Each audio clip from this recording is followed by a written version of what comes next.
Hold this one up to the light. You should see a little bit of fuzz on this one.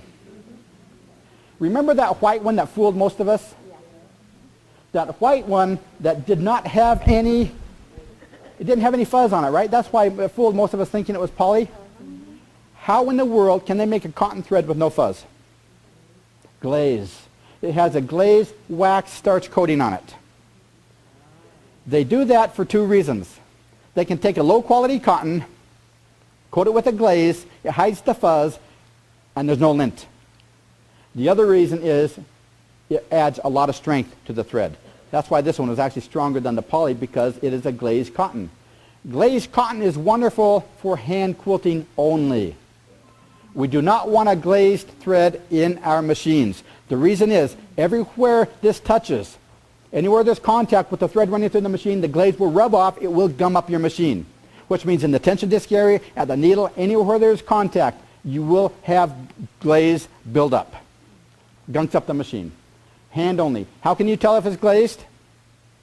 Hold it up to the light, there's no lint.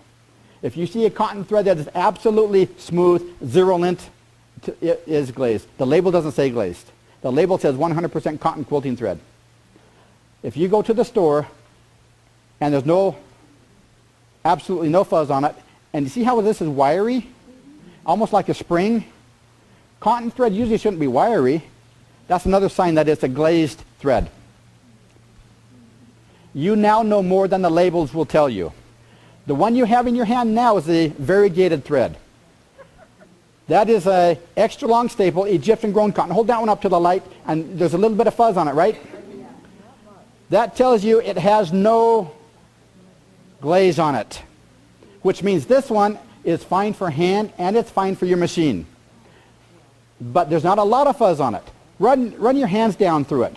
If you ever feel bumps in a cotton thread, we call those slubs, where bits of lint, bits of thread have been twisted into the thread. That's what is grabbed in the tension disc and at the needle and causes a lot of lint. A good cotton thread should be very smooth as you run your hands down it. This one that you have now is a King Tut. That's the King Tut thread. And it should be extremely smooth, very, very low lint. Your machine will love this thread. Have you heard of silk finish cotton? Isn't that where they wrap the layer of silk around the outer layer? No. They can't do that. Have you heard of polished cotton? Silk finish cotton and polished cotton are the same thing. The sample that you have in your hand is that type of cotton thread. What happens is, as they wind it, they take it from a big jumbo cone and they're winding it at high speed down to the smaller spools, from A to B in a high speed. So the thread, will you hold this end please? The thread is going from here to there. They put a flame, a burner right here, just close enough that it's going to catch the longest hairs on the thread. Not close enough to burn.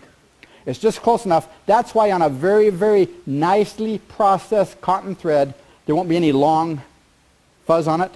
That's what they call silk finish, or they call it polished cotton. This one is silk finished polished cotton. The industry word for this? Gassed. Isn't that exotic? Oh, I'd like some gassed cotton, please. That's why somebody thought up the word silk finish. It sounds exotic. Much better. Here's the catch. The label is this big. We can't say 100% Egyptian grown, extra long staple, mercerized, gassed, silk finished polished cotton thread. Can't do it. Not enough room on the label. The most important part on the label is the length of the fiber. That's what counts. If it says extra long staple Egyptian cotton, it might be, it might not be. There's a lot of mislabeling in the world. You have to try it. Your machine will tell you if you like it. If it truly is a high-grade cotton and it isn't working in your machine, then we go to step number 2 and step number 3, and we'll get to that in a few minutes.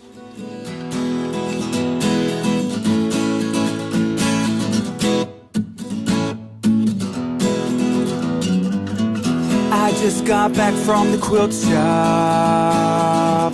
Now I gotta hide my stash.